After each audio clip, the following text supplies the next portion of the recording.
We're back, Andrew Hey, and hey. ourselves. We're on the second ever creator session, and we're so honored to have Zach London, aka Gossip Goblin, with us. It has been an amazing premiere we've been watching, and yes, it's just I'm hearing a bit of a repeat. Can you guys hear the repeat of myself coming back? Nope, we can hear you fine. Oh, really? Okay. Maybe it's just I've got to open another tab. Yeah, it is. I've just got to open another tab. Sorry. Just getting some technicals out of the way.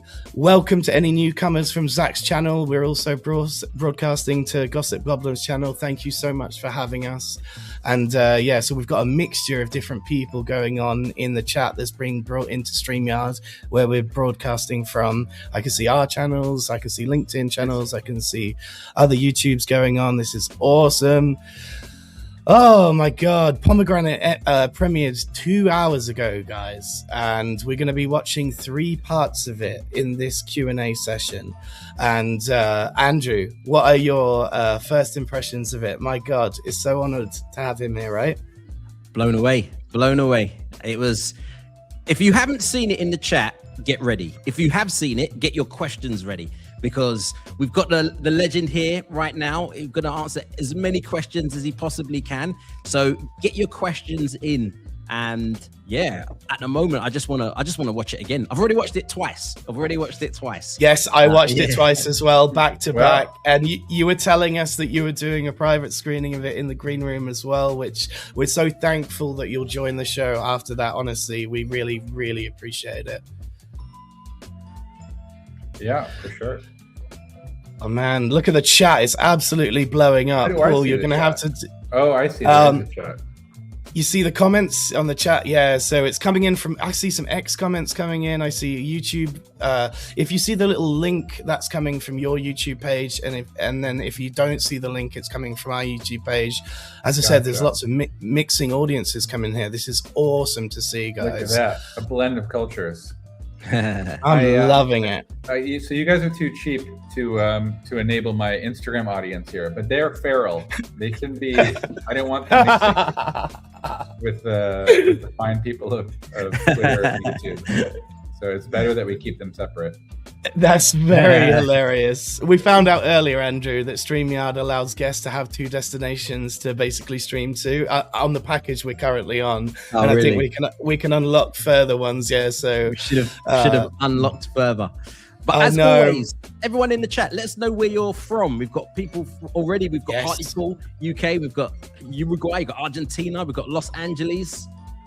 All over the world now. From Michigan, I see, Ohio, Portugal, popcorn at the ready. Bali, everyone tuning in all over the world. Love seeing it. We also ask on our regular show, what is your general interest in AI? Are you into films, music videos, advertising? You know, what exactly is it that's your interest in AI? Clearly, we're here to talk about the one and only film that we've just seen, which is, I have to say, the most stunning thing I've ever experienced in AI to date. And I've been in AI from the very early days, you know, and seen some amazing projects come out in those times. But that premiere was truly jaw-dropping. And on so many levels as well was it jaw-dropping. From the colors to the acting to the voice actors to everything, like the set design. Get your questions in, guys. Paul's the producer in the back end, by the way. You won't see Paul or hear from Paul, but he's here. And he'll be able to highlight questions that you guys have in the audience so that we can ask later on. The first question that we actually highlighted is, why Gossip Goblin? Why Gossip Goblin? Where did it come from exactly? I don't know. What a dumb question. I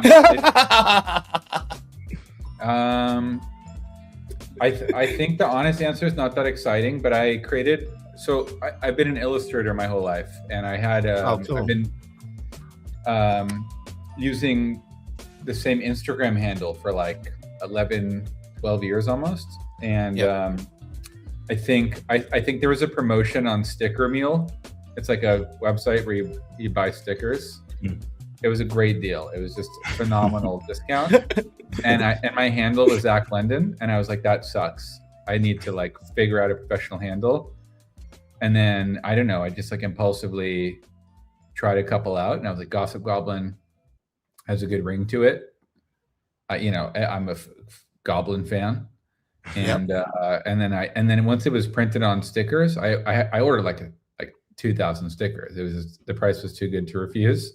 And once you have 2,000 stickers with a handle on it, you can't change your username. So exactly. That was a brilliant story, even though it was a dumb question. Potentially, that story. Is so now awesome. you know, the studio I started, it's called Gossip Goblin. It's my handle on everything. It's too late. Like it, you know, there's nothing to be done about it. Yep.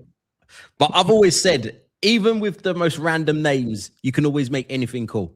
You can always make anything cool, and that seems to be what you've done so far. Yes, and the word's stuck, and the world is stuck, and it's transferred across so many different places as well. As you said, your IG audience is a bit feral and different, perhaps, from your YouTube and your X audience. But what a world you've built in IG Reels in the vertical shorts form, and it translates so amazingly to the long form that we watched today as well.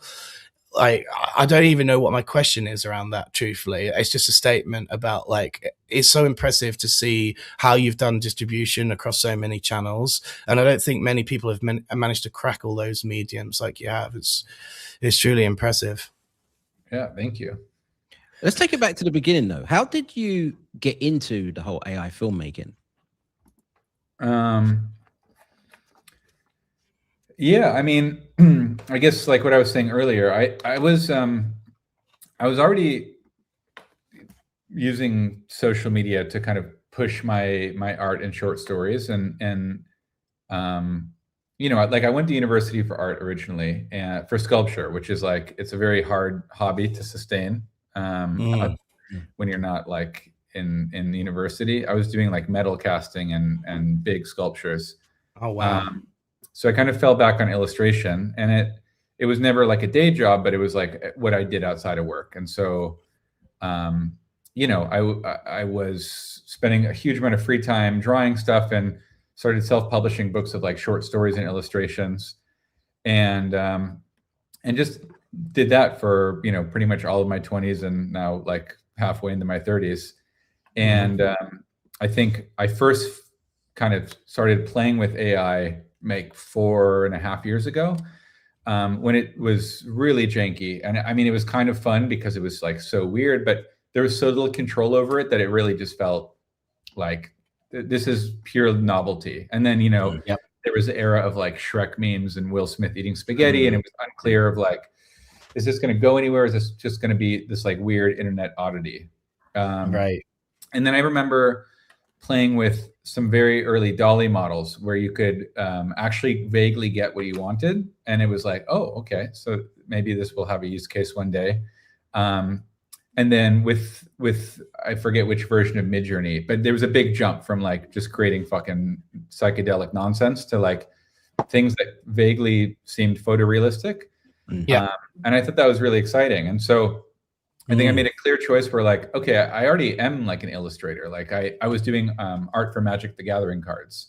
Like I don't want to, I don't want to like eat into that part of me, mostly out of like a certain bitterness. Like I've spent, you know, decades like learning a craft. I don't want to automate that overnight. So I said like, I'm not going to get into illustration or animation or like trying to approximate like a human skill. But in terms of trying to find ways to render real life, I thought that's really fun. So I actually like my first real big AI project was this photo essay series about a made up country called Urum Kuan that sits in the Altai Mountains between Mongolia and China. And it was like kind of written in the tone of like a 1970s, 1980s, like National Geographic, whereas like a little bit politically incorrect, but well-intentioned. And it was just kind of photo essays about my time in Urum Kuan and like the different ceremonies and the weird technology and the kind of like former Soviet mix of tech with like weird Harajuku influence of just like, if you could make a world from scratch, but make it believable, what would it be? And, you know, that was at a time where like people were going nuts over like, you know, Mario, Breaking Bad, Harry Potter, Balenciaga, like Will Smith, like beating the fucking shit out of Mickey Mouse. And so there wasn't there wasn't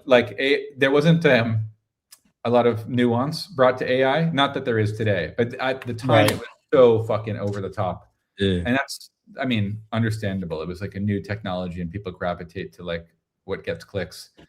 Yeah. But that's all to say that was like, it got a lot of traction for what it was. And I thought, whoa, this is such a cool medium for telling stories or like for building worlds. So obviously, Absolutely. you can make clickbait of like jump scares or tits bouncing or Darth Vader, killing someone, and get a lot of clicks and a lot of followers. But that wasn't really the goal. So I guess I was lucky in the sense that like I saw a promise in this technology early on. And so when video came out, it was kind of an obvious thing. It was like, I'm already telling stories with it. Like there's already a narrative world that I'm trying to shape. And now there's these tools that kind of enable you to do that. And then I'd say ever since then, it's just kind of been like a evolution where the tech improves, the fidelity and the detail and the nuance of the stories becomes greater because you can do more. Like originally, you could barely have a character walk in a direction that you wanted, or like, a scene where a character needs to kiss a frog. It would be impossible. You could run a runway animation 500 times and you would never, ever get it proper. We watch so many of them on this show, truthfully. For 3 years, we've been doing this show every week and having this whole, like, here's what's possible now, here's what's possible now, here's what's possible now. It's been incredible to watch the evolution. Totally. And so it's like, as the tech's evolved, it's not like, I mean, I probably am becoming like a better writer and storyteller in the process because I do it, I'm like terminally online, kind of forcing myself to create stuff. Nice. Just at the mercy of the algorithm. But it's more that the tech has kind of caught up with storytelling, where it's like the scripts that I write are still somewhat shaped by what the tech can do. Like I try and, I mean, I'm ultimately directing and helping to animate and visualize the world. So I write knowing like what will look cool and also help kind of capture the story the way I imagine it. But where we are today versus 3 years ago, it's completely unbounded. It's like there's basically no limits. Like you can pretty much create anything. Yeah. As you said, actually, Andrew said on his second watch, and I said this script is incredible. Yeah. So it's really showing now the levels of your script writing above others that are in the space doing that stuff, because it really is incredible.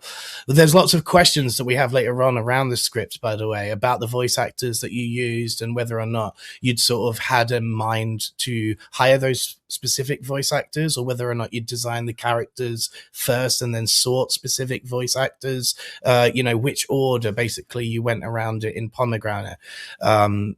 Is there something that you do every film differently, or is it just like you have a way of working that way? In what sense? So like, do you design your characters with Midjourney, for example, and then have a specific voice in mind and then seek voice actors that would fit that voice? Or are you seeking incredible voice actors and then designing a character around their voices? Which way around do you like to work? Yeah. So, for the first kind of, I call it long form, but it was like 12 minutes. But caveat being that like Wood Nuts, which we released last September, I think,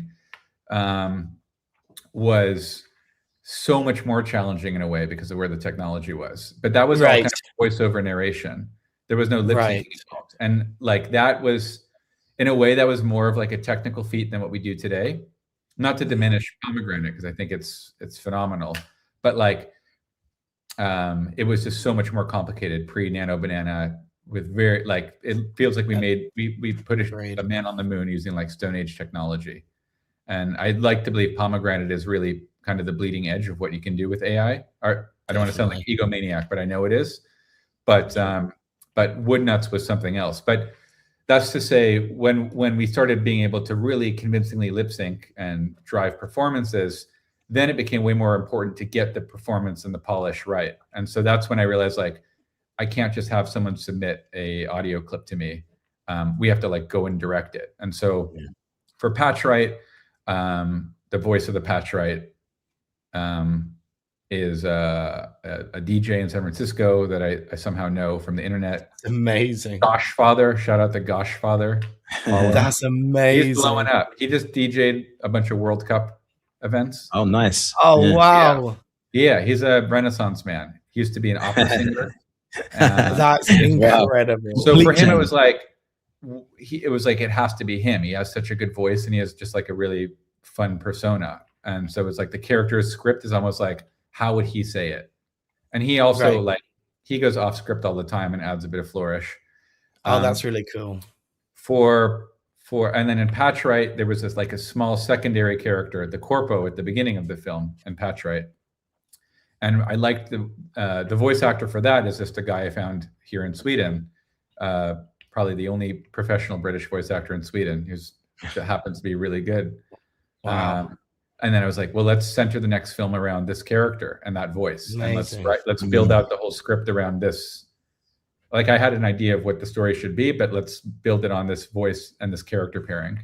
And sometimes we end up with characters where it's like it's neither here nor there. Like no one's going to miss them if they just disappear from the lore forever. Well, it was incredible director's choices for them. We were curious about the British accents as British people ourselves. We were like, where are you finding these amazing British voice actors? And so that backstory is so cool to hear, honestly. Yeah. It was spot on, though. That's the thing. Yeah, like incredibly spot on. It had a real good, like, British, like, twang. Both of them. Like, and so it was, faithful, and, just, like, exactly how we know and imagined it, truthfully. And this is the, like, bleeding edge, as you say, of we're no longer, like, guessing about any of this stuff.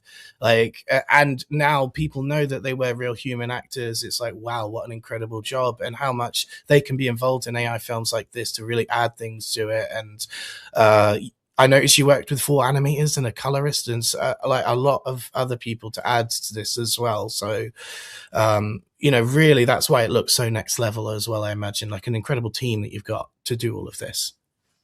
Yeah, definitely. No, and I don't want to downplay that part. I mean, I've been making videos for years on my own, and I mostly pretty much do all the lore, like the short form content. On, Instagram and whatever, YouTube, Twitter, but the long form content, I mean, that's really like a full team effort. Right. So I have, right. That makes a lot of sense, actually. That was a couple of questions that were around that, actually. Winston and others, we'll highlight them later about the YouTube. And so that's interesting to know that you do all of that stuff. That's interesting. Before we get into playing the first clip, it'll be, as you said, pretty much, we're at the point where technology is catching up to our imagination, and ultimately, if you look at what you've done with Pomegranate and some of the other films, and even when you were saying before you got into AI, it's like you've got the story in your head already, and then it's like, all right, well, how can I now, as you said, write for the technology at the time? Is there, again, obviously we're going to get into Pomegranate in a minute, but do you have like other stories that you had from years ago, or maybe from an illustration that you done 10 years ago that you're thinking, this potentially could be something? The tank's ready. I 100% do. Nice. I mean, a lot of the, let me figure out where this is. I'll run off while it's playing and I'll grab, actually, wait, just please pause. Sure. While we wait for him to come back, I love it. Get your questions in. We're seeing a lot of questions already. Get your questions. This is this book of short stories and illustrations that it's called The Gossip of Goblins. It's not for sale anymore, so good luck. But this was like, I don't know how well does this show up on screen. I don't know. Wow, that looks amazing. Like, bring it down a bit. Wow. Yeah, there we go. Wow. Yeah, it's very detailed. I'm holding it up not because I'm a boomer. I'm just trying to show that it's like the detail. Incredible detail. And then the short stories that accompany it. So, wow. There's a lot of now. Obviously, like we've created a universe that's fairly distinct, and so a lot of these stories are a bit more like in the realm of kind of exploring like alternate history and the natural world and human prehistory, a lot of goblin stuff as well. So cool. And so it's a little bit hard to adapt. Like there's one story that we were thinking about, and I have a co-writer as well that I work on stuff with, Nice. in addition to writing solo. So we'll get into that a bit later. But shout out to Jacob Batchelor. But there's one story about you know, a lot of it's trying to connect real events that have happened. You know, like the Mongolian sacking of Baghdad, for example, or you know, I don't know, a common event like Ben Franklin, you know, harnessing electricity for the first time, and then jumping ahead like 5,000 years, and then just like extrapolating. And some are whimsical, some are just whatever. But a lot of that I'd say is like, it's not like it can be adapted one-to-one to what we do, but it's kind of like, well, I've been writing stories for like, I mean, I graduated university like 15 years ago. So, you know, and been writing ever since. So there's like a large body of work to kind of draw from and find ways to kind of adapt, rather than having to like, you know, constantly come up with new ideas from scratch. Well, Paul wants us to know that we're going to be watching it in 3 parts. So we're going to do the first part, which is 10 minutes, and he's tried to make it, you know, just an appropriate cut, as good as he could, basically, in the 10 minutes. And we're so excited to watch this. For all of those that haven't seen it yet, let's go, Paul.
Your block's become a glorified asylum. I had to step over no fewer than 3. I mean, I hesitate to call them people.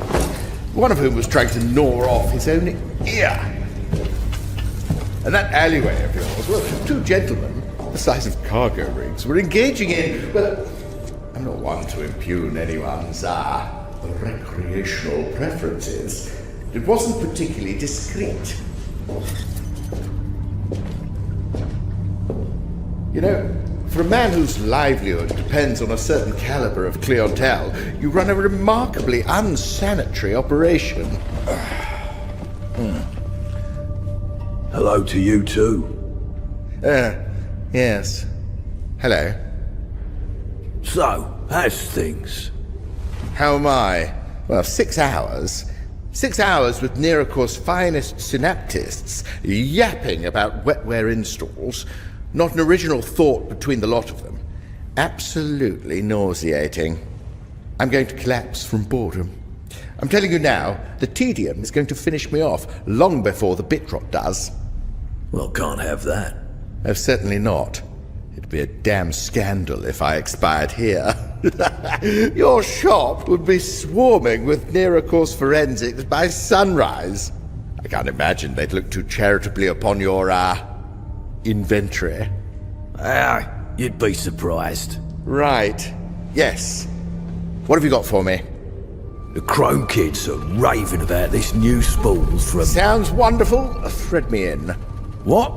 You don't want to hear my pitch? I'm not some smarmy little mesh dodger who needs a brochure. Just give me the damn spool. Please. Right, of course.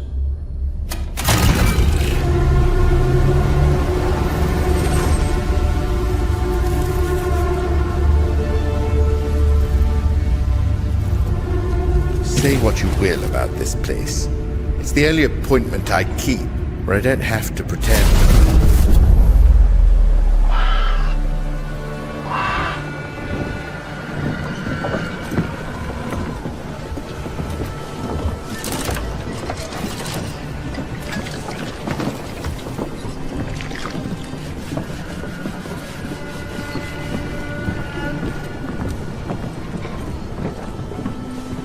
You know what old Merrick called it?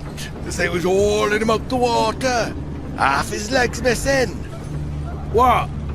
Incorrigible. The Leviathan. Incorrigible, he called it. Articulate bastard! Aye, laugh it up. But that beast's been gorging on every squirming worm the seas had to offer since the dawn of time.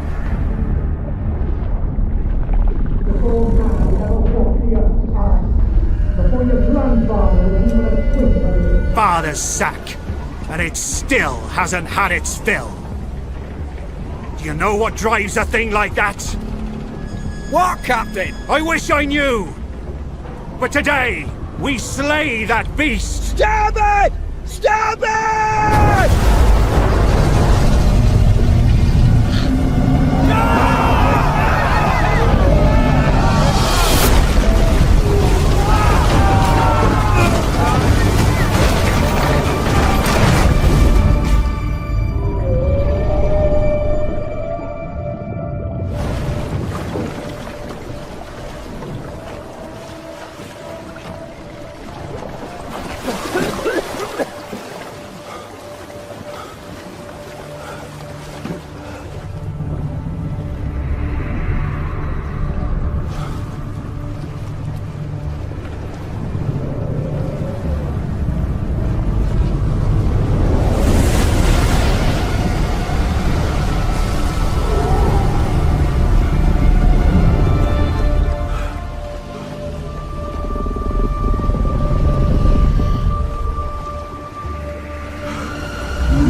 Pomegranate. Rhododendron? Oh, come on. I was in the vicinity. Of what? Well, they share a phonetic. There's a floral quality to... One's a shrub, sir. You want an easier safe word? No. I'm perfectly capable of remembering pomegranate. So, you bailed early there. I didn't bail. It's just, how many fish can a man incarnate as before the novelty of Leviathan. Leviathans, krakens, serpents? It's hardly a question of size. It's how many heroes can you thrash about in your jaws before they all taste the same? You know, I'll never stop to count. Just run me another. Something a bit more... A bit more... Oh, you're the professional here. Just run something better. All right. See you on the other side.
Absolutely incredible.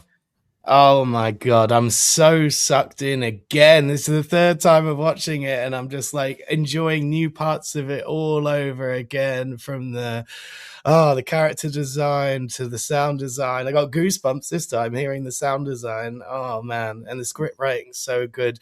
Some people pointed out the Welsh accents earlier, and someone even offered a Scottish accent as well as a voiceover actor. I noticed. Brilliant, man. Oh my god. Get your questions in now about those first 10 minutes as we're rewatching them on the screen beside us. Like, just next level visuals, next level voice acting, sound design, character design, all of it. It's incredible. Question I had very, very quickly is, when you were building this, did you build it like, do you know how films, they don't build it linear? They'll do like the ending might be the second thing that they do, and then the third thing they might do is the middle, and then they'll do a new beginning. Is that, or do you build it like that, or do you build it linear? It varies, honestly. I mean, in general, I think it's worth like calling out that there's no workflow set in stone. I think because things are evolving so fast, and it's funny. It's like each new wave of tools, earlier, obviously at the start of this year, C Dance arrived and just fucking blew everything else out of the water. But prior to that, there was like Kling 3 came out, and then that last January it's like every 6 months there's like a wave of tools that kind of radically changes how we approach things. And even now, I think with C Dance 2.5, everything's going to change, and then God knows, I'm sure Kling is going to appear out of the ether with some bonkers new tool. So it always changes. But with that said, it's not linear. I mean, I think we try and kind of carve out different instances and work on them separately. And sometimes it's just to kind of quickly validate, like, can this be animated? Can the aesthetic of this scene be preserved? Because obviously, like, Midjourney has so much like nuance in it. Like, you can really push it so far, and then when you throw in Photoshop along with Nano Banana, you can really, really push it super far. And then it's okay, but can that aesthetic actually like be brought to life, or does it become crippled by it? Like, does it only work as a painting almost, where it would just fall apart? Same for characters speaking or characters moving. So we usually try and like design things separately by like scene or characters, and then kind of validate, like, can this work to the extent that we want it to? And then, we kind of build it out separately and then put it together. Nice. Amazing. We've got so many awesome questions coming in from the audiences, and thanks again, everybody. You're on a bit of a delay on LinkedIn, so don't worry. We are seeing your questions coming in as well. One of the questions is around lip sync and stuff, but I know, like you said, the tools evolve and stuff. So I'm going to ask a more general question, which is, what were the cultures that most inspired you to create this world by Bat Boys Chaos? The cultures, I don't know. I don't think it's based on any like existing culture. I think in general, like, there's lots of, I don't know. It's a weird question. I think there's lots of cultures that are inspiring, but I think in the context of this, I mean, it's sci-fi. And so, I think we're all like, it's impossible to be original. Like and even if I come up with the most batshit idea that's rooted in nothing, like, I don't play video games. I don't have the time to play video games, and I have a 1-year-old at home, so I definitely don't have the time now. But I haven't played video games in like 10 years, and I can write the most batshit random fucking story, and someone's like, oh, well, that's clearly, or the Redditor comment, like, that is so derivative of, like, and some obscure Korean indie game with 11 players. So I don't know. Probably it's like, since the time of Socrates, people have been saying, like, there's no new ideas. And maybe it's true. There's only kind of nuanced interpretations of the archetypal ideas, and we as humans are too dumb to come up with anything new.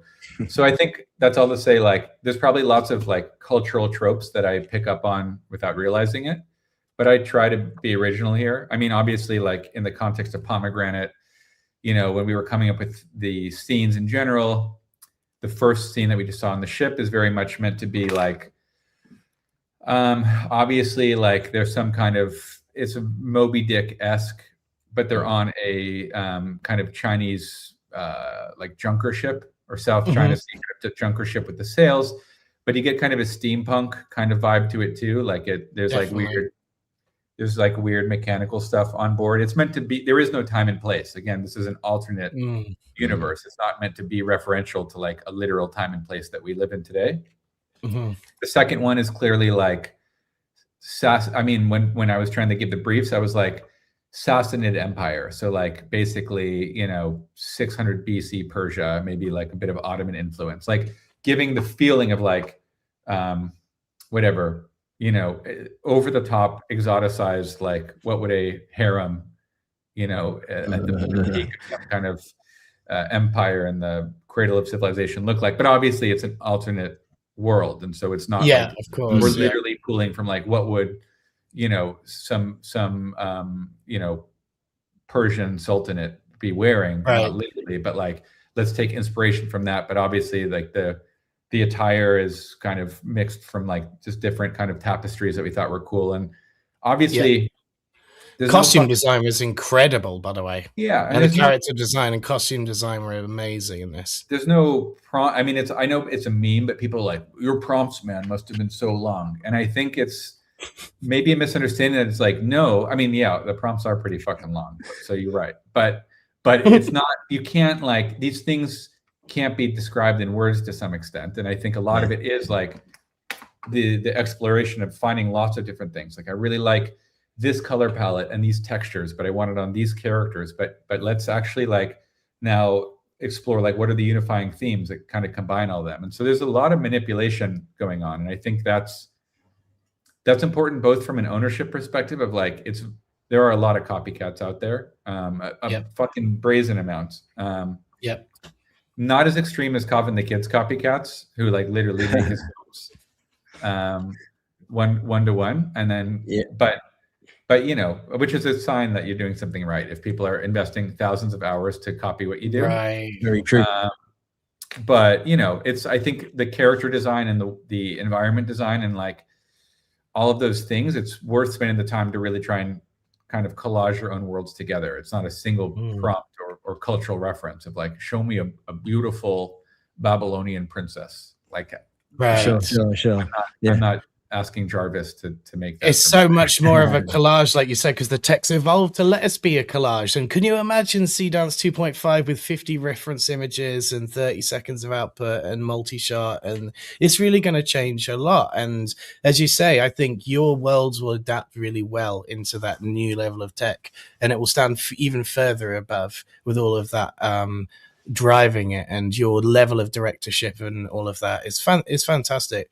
The color grading and the Mid-Journey aesthetic, I think, is the best I've ever seen. If all of Mid-Journey is truly incredible. It's like you're summing up Mid-Journey so beautifully in that piece. I want to keep going with it. We've got the next 9-minute part to watch. Get your questions ready, guys. You know, we see them coming in. I see Rourke dropping by. I see Danny dropping by. I see so many legends dropping in the building. Really appreciate it, guys. Door Brothers as well. Yeah, all the people, Spirit Novel, all of the other people dropping by. PJ's up in the house as well. We can see all of you guys. Really appreciate it. Let's watch part 2, Paul.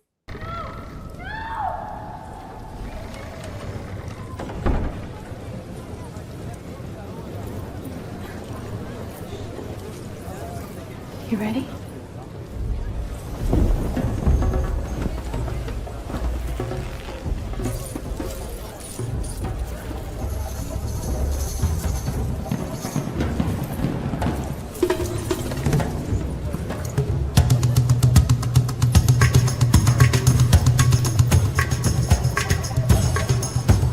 Wait for the fucking signal!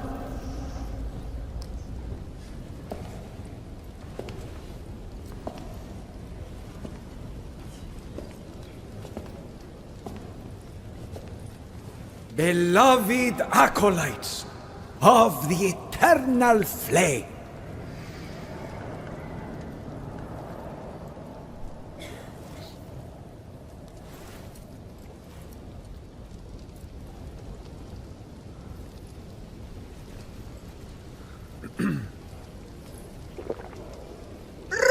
Wretched and unworthy children of the God King's grace. Our Lord has tasted every pleasure this world dare offer, yet hunger still. And so, we have summoned the most exquisite delights from the furthest reaches of the kingdom. Let us pray his divine loins may yet find cause to stir. Unleash them!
Pomegranate!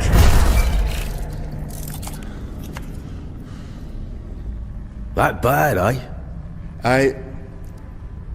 I'm not sure how to put it. Oh, yeah. The visual's a bit shrill, I'll give you that. If you sit tight, I can recalibrate the voice. Minstrels can use some...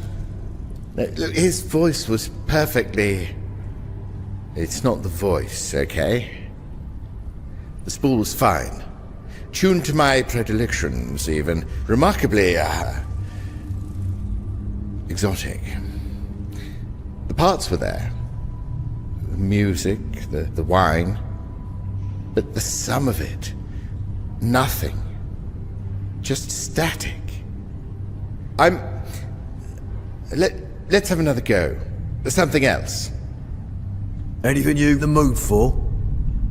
You're the expert here. Enchant me. All right. Let's try another angle.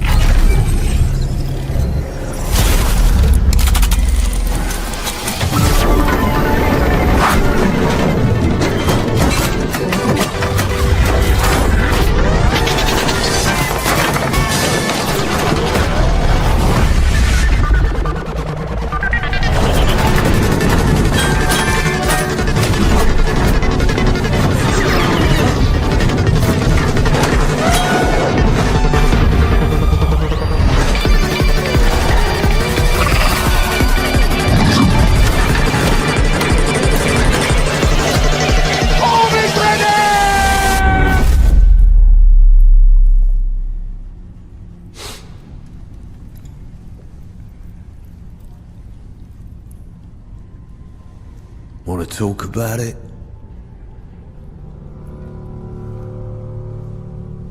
I thrust a bayonet into a man's aorta once, during the Cradle Wars. I could feel his heartbeat through the handle. Remarkable sensation, really, the intimacy of it.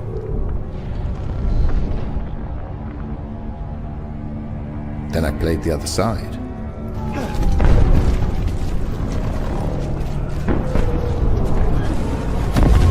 I felt the blade come through my own ribs.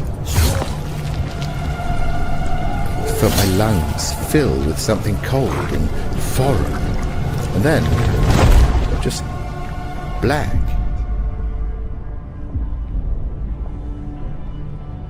I fear it hardly made a dent.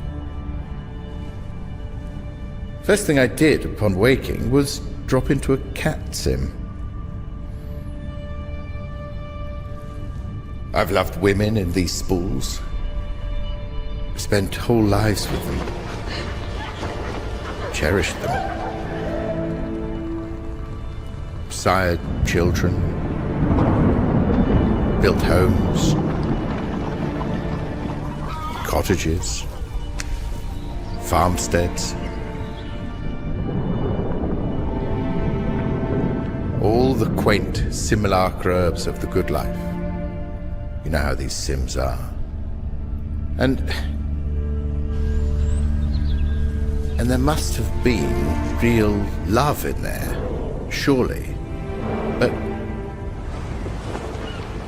how many hands have I clutched on their deathbeds?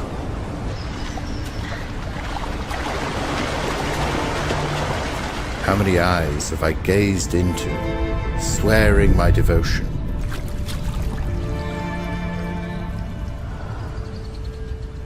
My wife, one wife, she had the kindest green eyes. Or were they blue?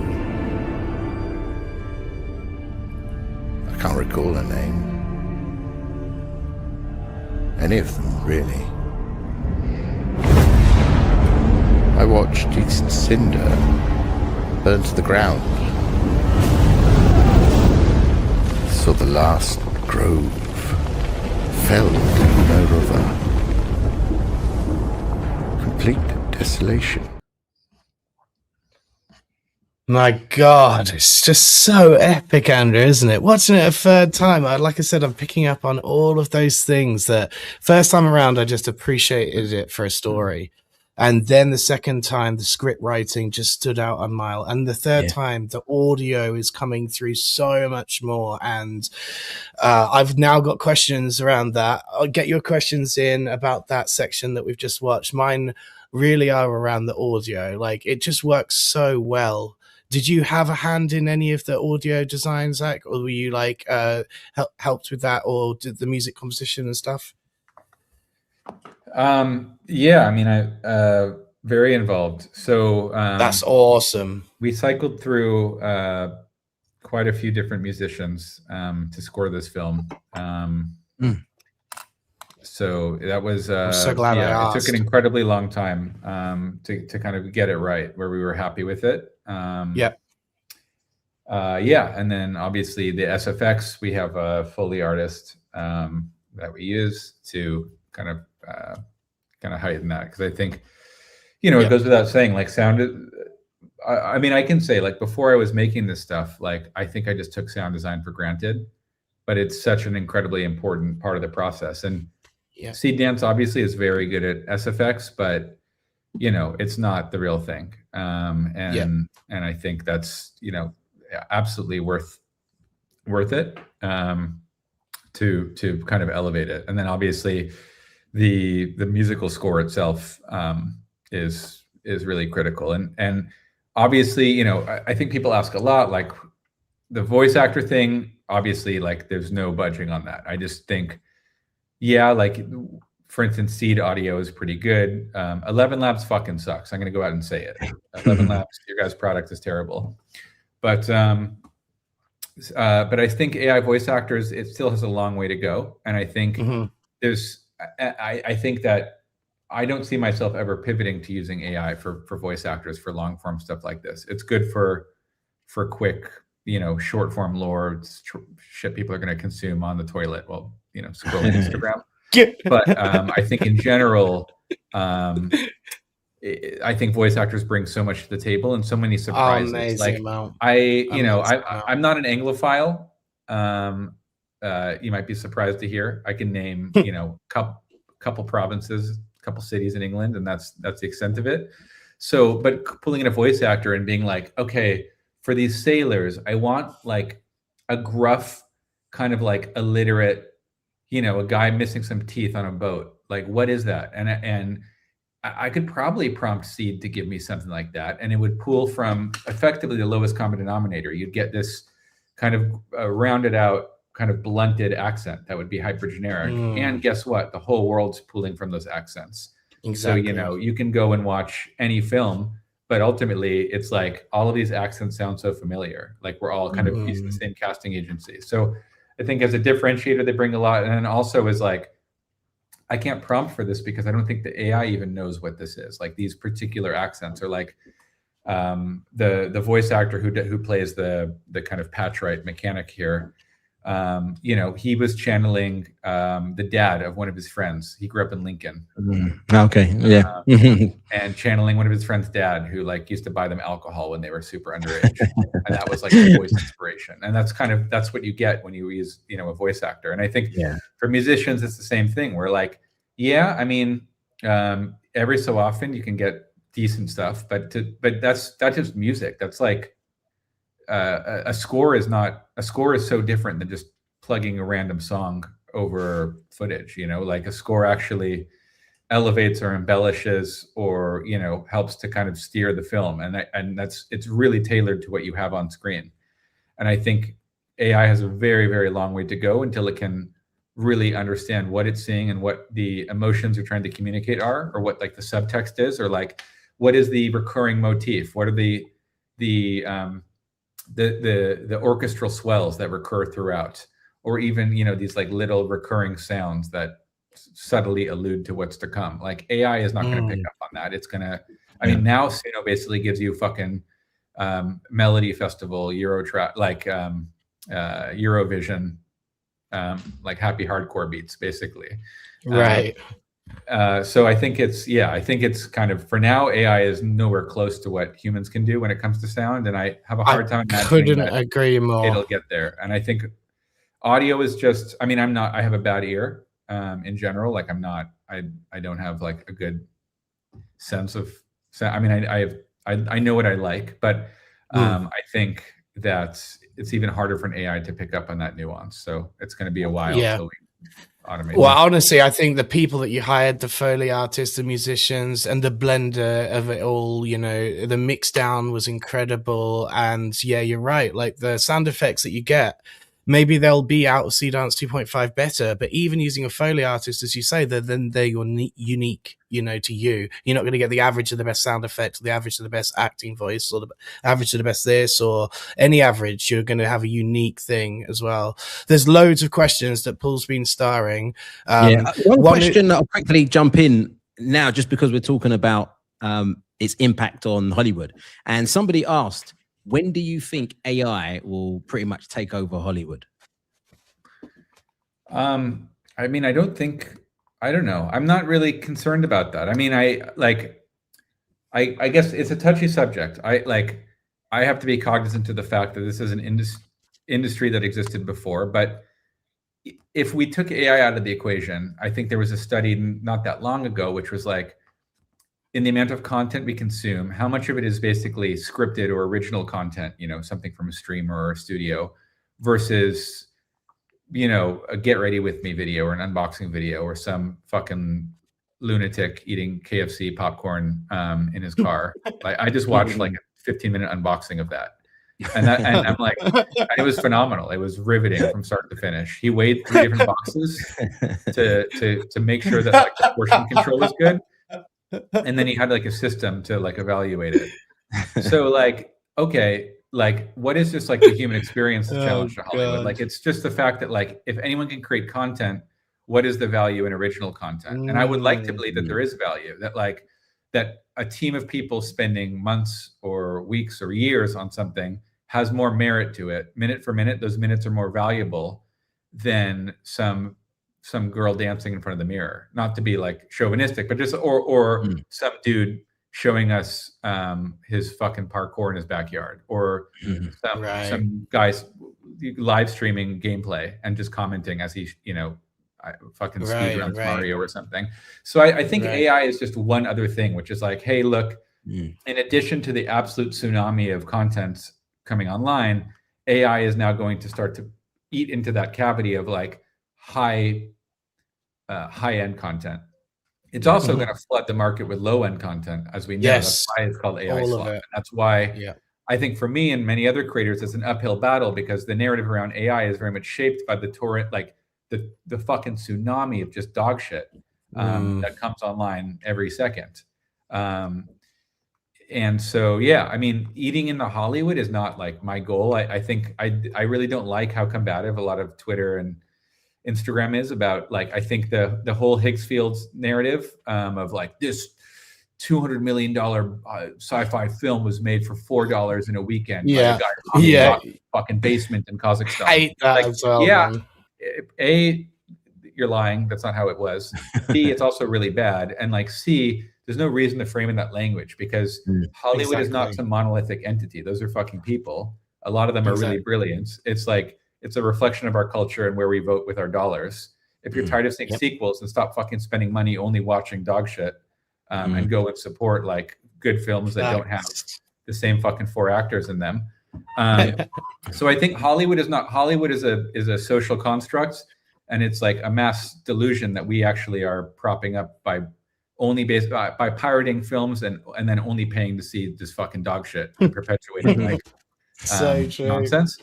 So my goal is not to kill Hollywood at all, and I don't think that AI will by any means. I think Hollywood is filled with lots of talented and smart and clever people, and they'll adapt to it as well. And there'll always be, the people who are angry about the change, and just as people were angry about CGI or the fact that we started embedding music in films and stopped using a live symphony orchestra,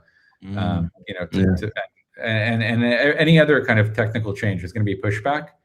I think AI is in that weird position where like a lot of people are unable to differentiate Skynet or like, whatever the next iteration of Claude or some, super intelligence might be from like generative AI. So they see it as all the same. Like me making short films is somehow the equivalent of like mass unemployment in the next 5 years. And things like, an indie artist creator making his own films with a staff on payroll is the same thing as like, basically Palantir.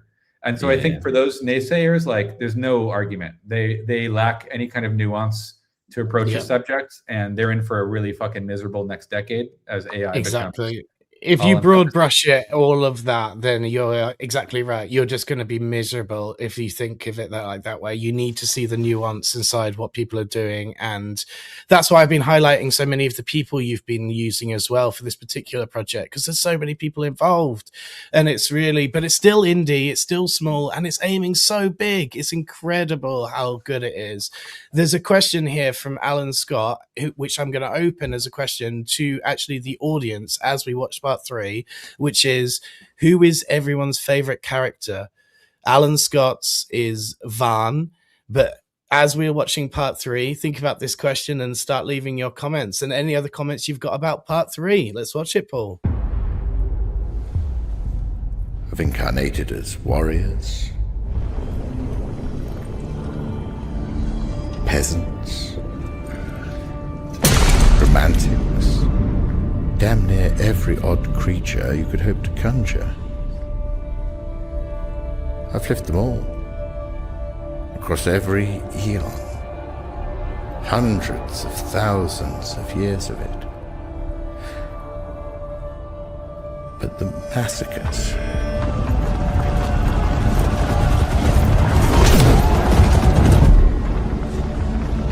the extinctions, the sublime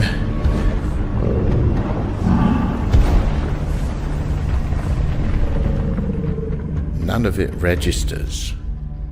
My nerves are gone. Overwritten.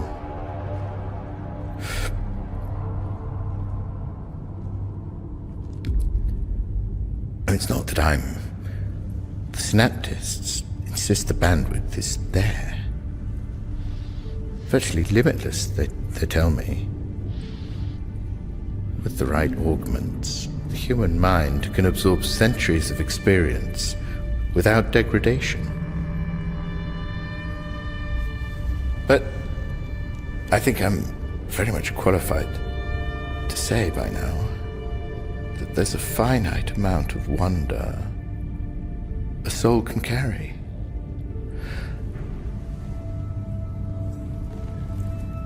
A finite capacity for awe, wonder.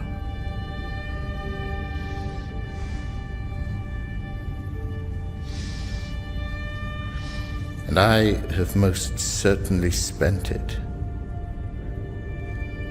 I've lived through more than any soul was meant to carry.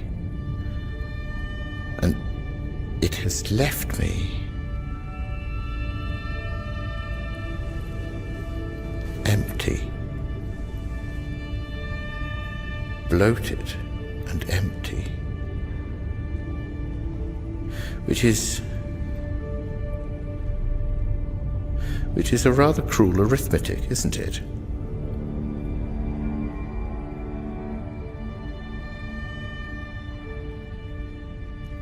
I've got something.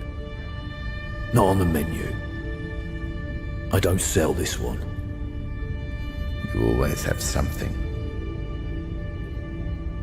No, not like this. And I don't know if it'll work, but I think it's worth a shot. On the house. What is it? Ain't a brochure for this one. All right.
was that?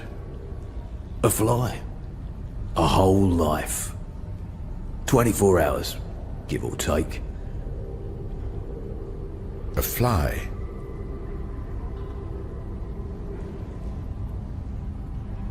Have you got any?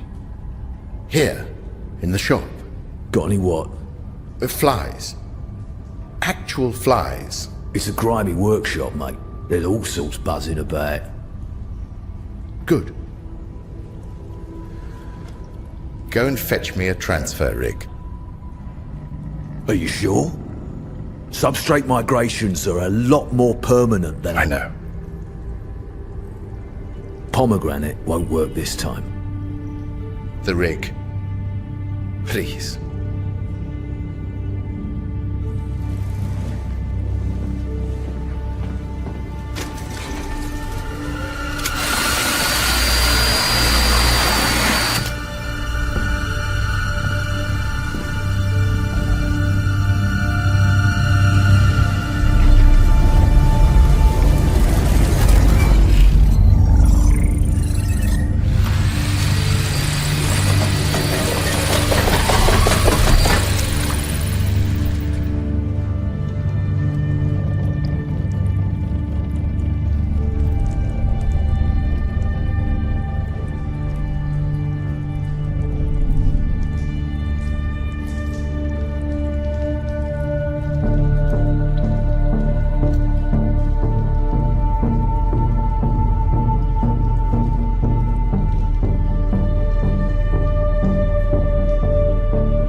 Brilliant.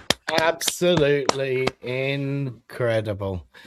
My God. And I'm so glad Paul let all of the credits run out there, because it really answers a lot of the questions you guys had about the voice acting and a lot of the other stuff that was going on. One of the voice actors played two parts, and that was one of the questions that I had prior to the thing. I noticed that in the credits. Was that just because they were able to do both of the voices that you thought was good, Zach? Or how did that work out? So I think in total there were four voice actors. Mm-hmm. A couple, yeah. Yeah, I mean, it was largely around that's who we had available when we needed to do it. Right. I think I'm based in Sweden. I wanted to do it live and in person, and so I had to be resourceful. Ended up booking a voice studio or recording studio for 3 or 4 days to get it all right. In the past, I've done it remotely. For Patch Right, we did some remotely, but it's really hard to do that. And if you want, iterations, you can't really do it live. So it's easier to just work with a smaller team in person. But with that said, I would, as hopefully, but there's some big announcements that came out when the film dropped on Variety and Forbes and congrats, IndieWire and Deadline, which is that we have a film coming out in theaters.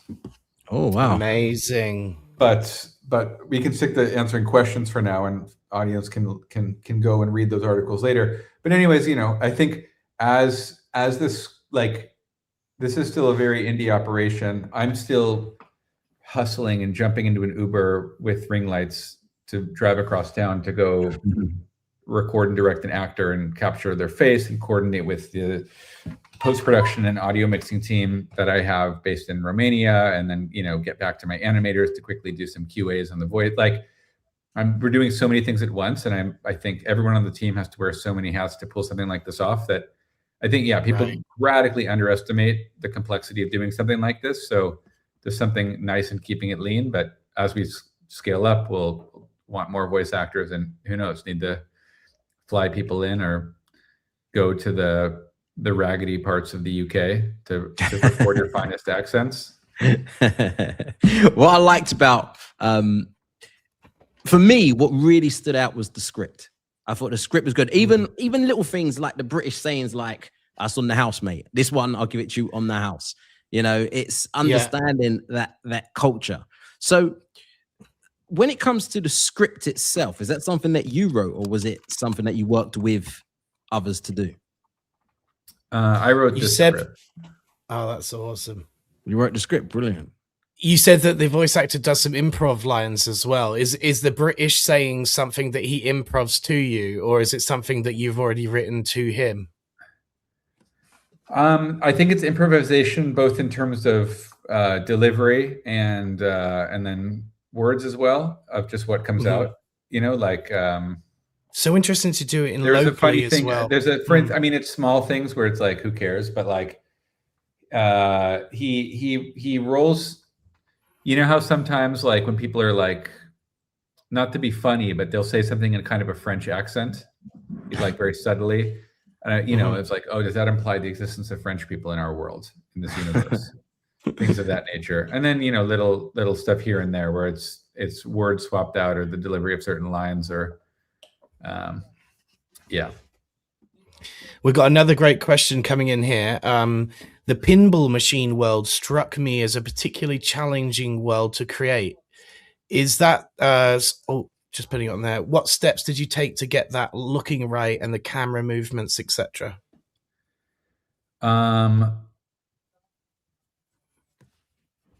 think honestly, I think the pinball world was not super challenging to make. I think of all the scenes in the whole film, I think the pinball one took the least amount of time. I mean, it's the shortest. Oh, wow. But I think when you remove human characters from the equation, and you remove a lot of like room scale continuity from the equation, you have a lot more flexibility. So you can be much more experimental, which isn't to downplay it. I think it's everything we do is, you know, we try and push it. I think as the tools improve, you know, you got to kind of push what your benchmark is for, like, are we really using it to its limit? And not just settling for like, oh, that's cool, let's ship it. But I think that was one of the easier ones to do. I think, interesting. For instance, the God King sequence was shockingly complicated to do. And I think there was a lot of really, really complicated to do the actual dialogue. Like, ironically, which should be really easy now is incredibly difficult still. It's funny that, you know, there is still no reliable lip syncing solution, or rather no mocap solution. You know, Kling has motion capture, but it's bullshit. It's a useless feature to make your cat dance like e-girl, but it's not like at the level that you record a performance and can translate that performance into a character. So it's quite difficult when you have, you know, an audio that you need to be precise, and you need the character to deliver it with the exact right expression, and then to stretch that out to basically a 30-minute film is really, really challenging. And to get the nuance of those deliveries, let alone the coverage and the continuity and all the background elements to be cohesive and consistent throughout, because C-Dance has made life easier, but it's still a struggle. There was another question here from Melvin about blocking. Do you block out the scenes with live acting and props? Do you use anything like Blender or anything else in order to help the scenes go exactly how you want to?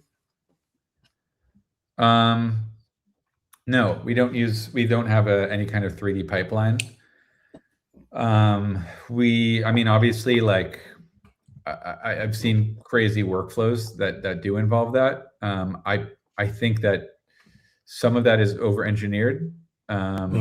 Maybe it would make life easier. I mean, already there's so many, new workflows that can kind of accomplish the same thing. But in this case, no, it's basically the old school way where you capture a scene and then you basically try and capture all the different angles and kind of manipulate stuff with Nano Banana, and basically are able to kind of use that to get all of the blocking and coverage that's needed for the scene. Fascinating. Nice. You had so in the credits you had Fable, and someone said, how did the hookup with Fable happen? Yeah, so that's again, we've announced that we are releasing a film in theaters called Gods Don't Give Gifts on October 30th. So that's like amazing. A little shy Congrats. of 100 days away. And we'll see how that goes. I think it's like a cool foray into what is next, more than anything else. I mean, I think like it's not a matter of if, but when, AI starts to kind of proliferate into the mainstream, and who knows, maybe people will burn down a theater. Maybe there'll be a nice clash, nice battle outside of like a small theater in Berkeley, California.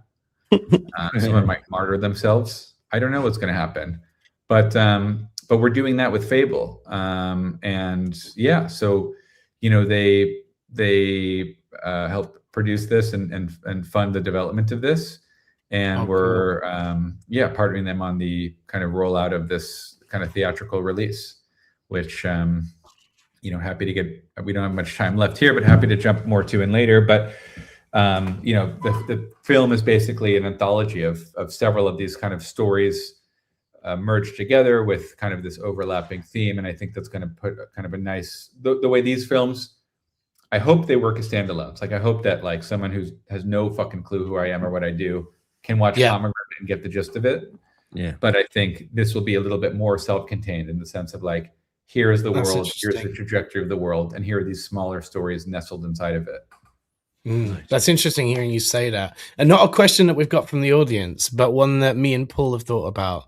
In the opening scene of Pomegranate, are we seeing an actual flash forward? As in, are we seeing the aftermath of the ending before we know it's the ending?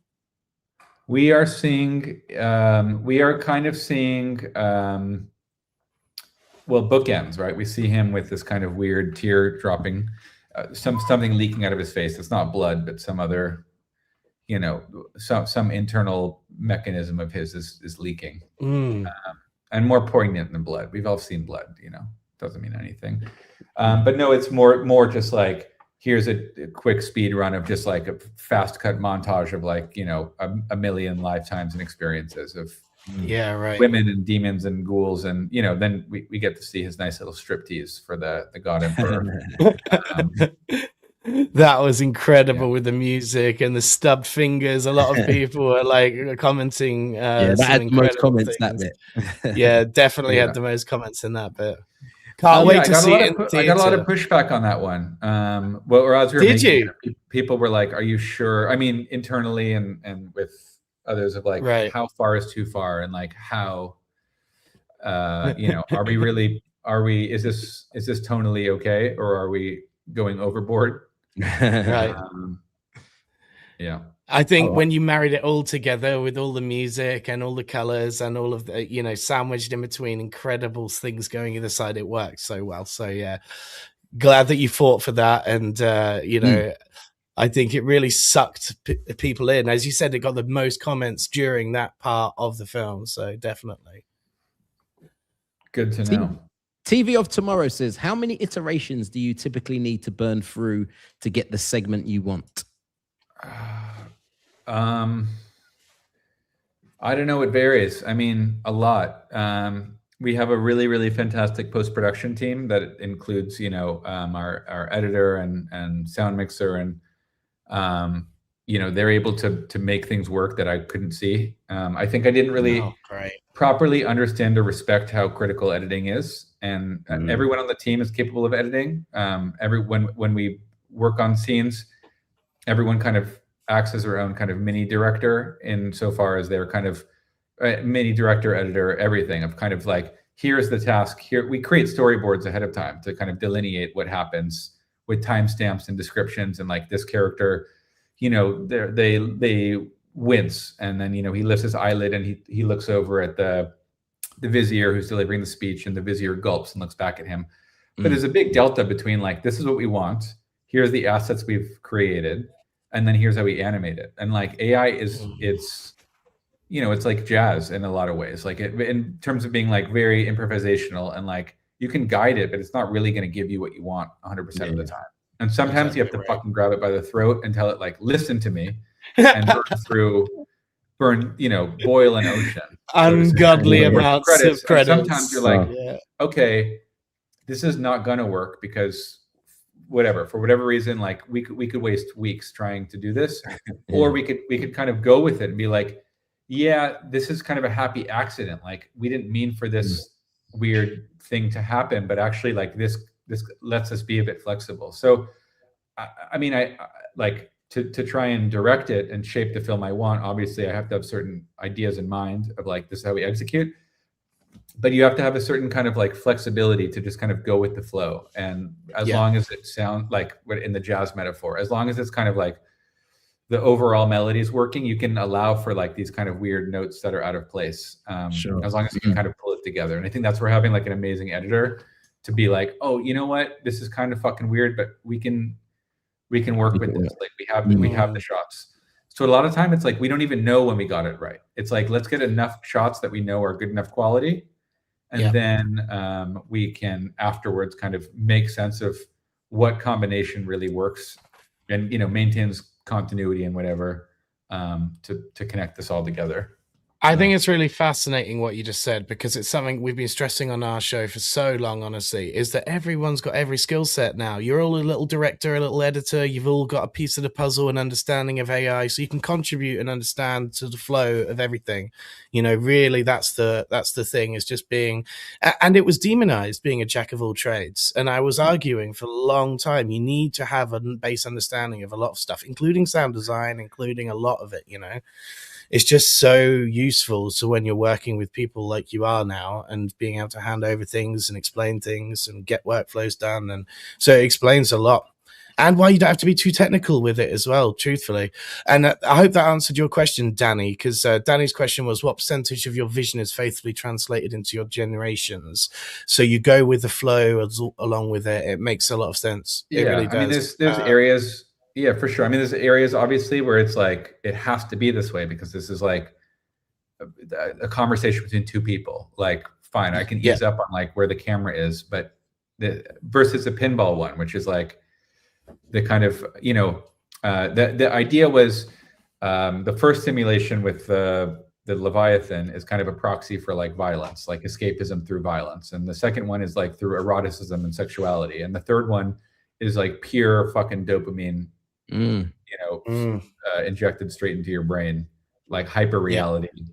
The idea was kind of like the feeling you get when you're just like walking in Shinjuku at night for the first time and you've had some beers and like the world is just in your face, and like the extreme stimulation. So it's like there's a script, there's a screenplay, there's storyboards, there's kind of a mood and reference audio for like, we're going to score it after the film's done, but this is a music to keep in your head when you're making this. Like, this is feel faithful to like, when we were doing the ship scene, it was kind of like, let's think about a few different songs that could make it work. Like, and then, we find reference tunes from like with some medieval hurdy-gurdy music. And then we're like, that's a little bit Pirates of the Caribbean. Let's go maybe more Barry Lyndon, or let's go a little bit more like The Master, and finding different vibes. And so I think that helps shape it too, and align the team, because some people are like very visual, some are very like analytical, some are much more technical and are more about like executing precisely. And you kind of need a nice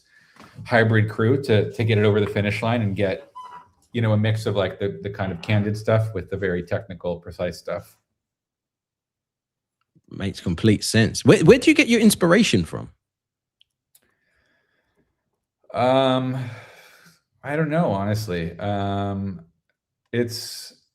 I feel like I have a lifetime of inspiration to pull from. My life's quite boring now. I'm either working or taking care of my 1-year-olds.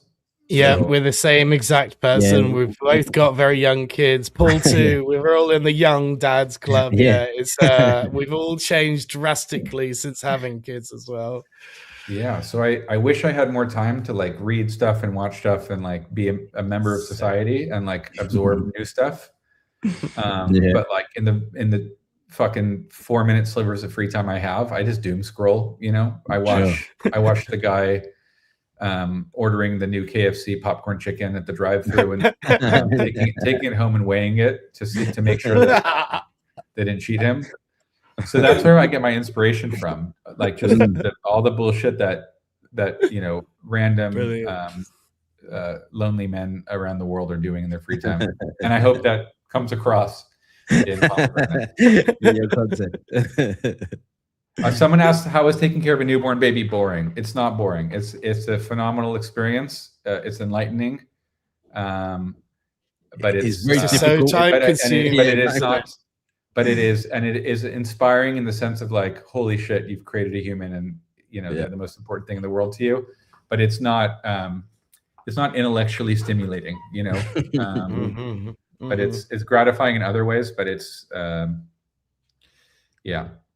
said. Yep. Well said. Yeah. Exactly. I realized in last week's creator episode with Uncanny Harry that his kids are just old enough that he's got the free time back again, and there's many people that are just young enough to have not had kids yet. So we really are in the like most absorbed time with young kids era, and good for you, man, for doing this and putting this together during this time. Truthfully, we all know personally how hard that is to pull all this together. So you've done an incredible job on the launch of this Pomegranate. It's just, as I said, the most impressive thing I've watched today in AI. It's remarkable, honestly. And you're launching it through your own YouTube to such a big audience as well, which you've grown, and your IG community and stuff. There were loads of questions, by the way, which we'll have you on another episode to get back to all of these questions, because I appreciate your time and stuff. And you've been on a media tour today. And so guys, thank you so much for tuning in. We're already through an hour and a half. We've gone through it. It's incredibly fast this week, Andrew. It was it has amazing, an amazing experience, honestly, to be watching it live through the premiere and then rewatching it again straight after, and then watching it in segments this time. I just appreciated each layer that you've worked with people and the depth in which this has gone to. It's just so next level. It's really inspiring for people, and don't be daunted because it took so many people involved in this, but that is also something to aim for, as well. It's something to strive for sure. Great work to Paul as well for pulling the clips together last minute, and he's been in the background this whole episode. Yes, we've been through the AI live show. I didn't even announce that. Like, I should have said that at the top of the show. Myself and Andrea from the AI live show, we're broadcasting through simultaneous places. You probably, if you joined late, didn't get the early on announcements. All of this will repeat when we stop the live show and be rewatchable on YouTube as its own video. But yeah, I should have said that again several times during the show, I realized. So I apologize for that.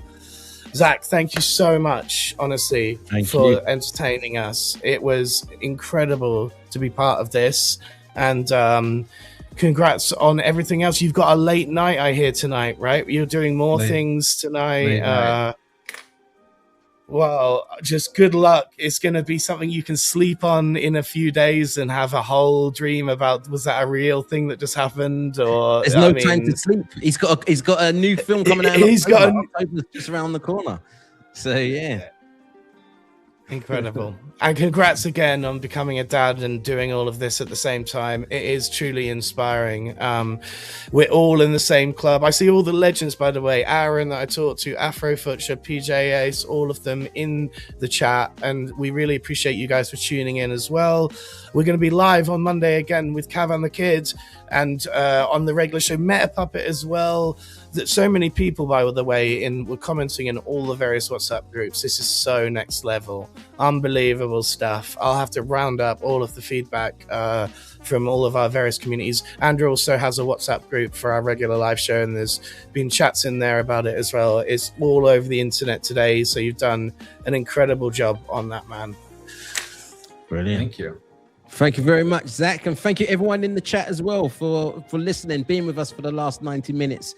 And of course, all your feedback that you've been giving for Pomegranate. Great film. Go watch it again. It's live now on Zach's YouTube channel.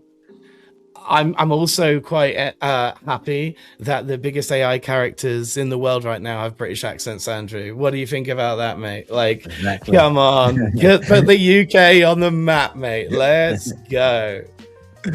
Brilliant. Look at all these comments, by the way, and a lot of them will come delayed from LinkedIn. There's about a 1 or 2 minute delay to the live stream on LinkedIn, so there'll be a lot of thank yous coming in and that afterwards.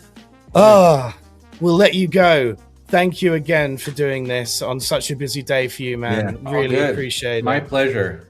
Thank you for having me. Thanks, everyone. Take care. Great job as well, Paul, in the background.